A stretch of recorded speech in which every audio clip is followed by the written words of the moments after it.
Welcome to week 3 in our Introduction to Ag Eco course. Now, in this video, I wanted to go over the week a little bit. I also want to go over the notes for the content for the week to hopefully help you out and get you started. Let's take a look.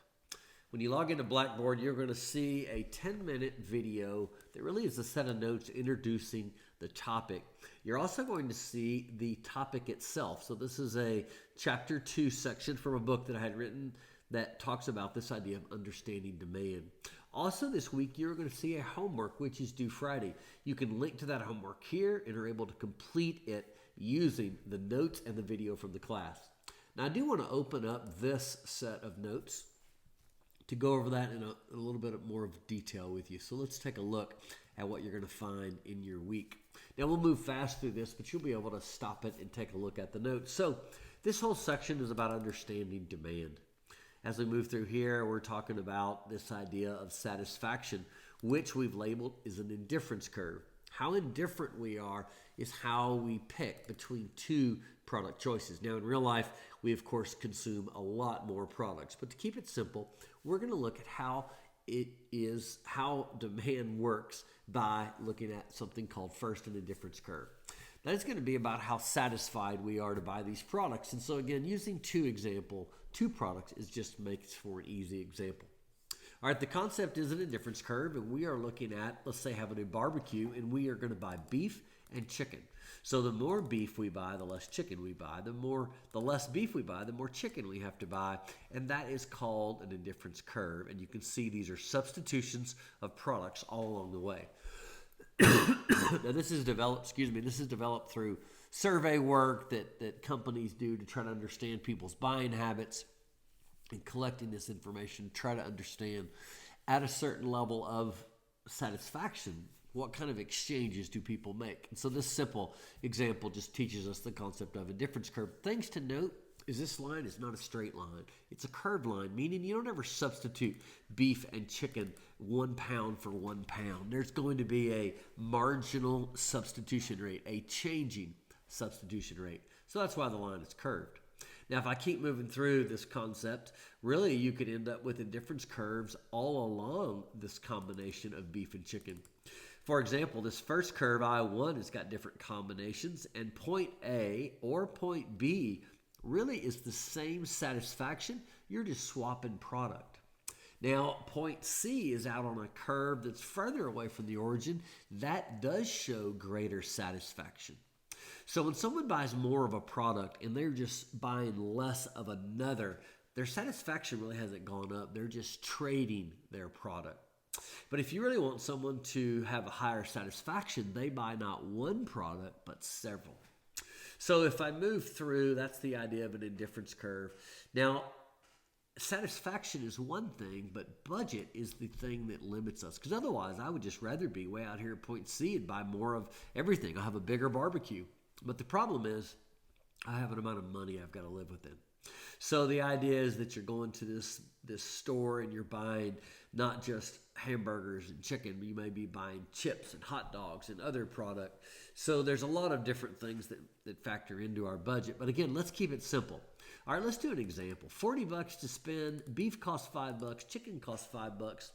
You've got these indifference curves you would love to reach, but the truth is you can buy 8 units of chicken or you can buy 8 units of beef. And if you draw a straight line between those, that is what you call a budget line. Now, that budget line means we're spending $40 all along the way. Well, if you connect your indifference curve and your budgets together, then you actually find out what somebody might buy. So given the $40 and given my satisfaction trades, this graph tells me that it looks like someone would buy 5 pounds of chicken and 3 of beef, given the amount of money they've got in this particular indifference curve. Why can't you get out to I3? That's because you just don't have the budget to reach it. All right, so that's the idea about equilibrium. And so if you move through and say, all right, well, how does this apply? Well, what if the retailer could drop the price of, let's say, chicken? So the new budget, $40, beef still $5 a pound, but chicken's $2.67. So that means in chicken, we can buy 15 pounds. That gives us a new budget line, shoves us way out here. 8 pounds is still the beef amount. So we're way away from I-1 now. We're able to jump out and just catch I-2. It looks like about 9 pounds of chicken now. So the price of chicken went down and we're buying more of it. That makes sense. But if you come over here, it looks like we're also buying a little bit over maybe 3 pounds of beef in that, close to that area.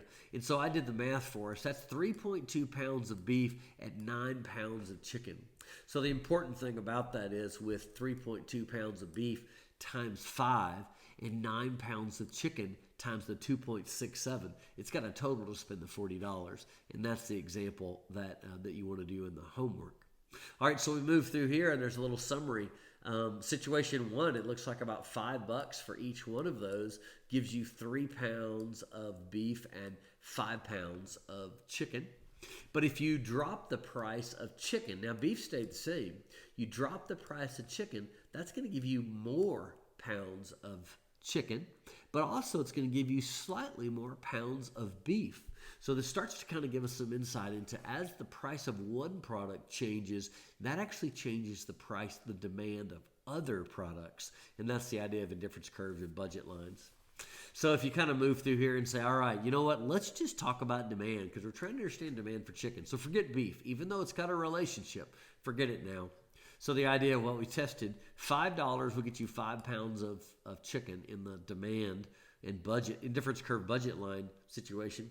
2.67 is the price change. That'll bump you up to 9 pounds. And so you end up with this downward sloping curve where higher prices get you less, lower prices get you more. But again, this quantity of chicken that we're landing on is also affected by other products. And in our case, the answer is beef. All right, so hopefully this helps go over the notes. The homework that you have this week, we may want to take a quick look at that. That homework is going to be, let me pull this up. Homework's going to be a similar example, except now I'm going to let you take a look at it. So you're going to start off buying, this case, fish and pork. And I give you $50, 2.5, 4.5. I tell you the quantities, there's the budget. Excuse me. But you get to budget 2, and I've changed the prices. Pork is now $2 instead of $4.50. So that's going to give you some new quantities. You can write those in there. Do your best with a straight edge to draw yourself a new budget and see if that reaches this I2 line, another indifference curve. And then tell me about the budget that you come up with, and tell me about the new quantities that you come up with. And then below here, draw a demand curve and see how that looks. Now, number 4 is about the elasticity of demand. Just ignore 4. We'll talk about that next week. But for 1, 2, and 3, here is what we're looking at for this week. So take a look. All right, hopefully this video helps kind of lay the week out. Make sure you get the work done. Take care of the homework for this week. Then we'll talk about homework for next week with our new topic. Hopefully this gets us started, though, understanding just where demand comes from. Thanks.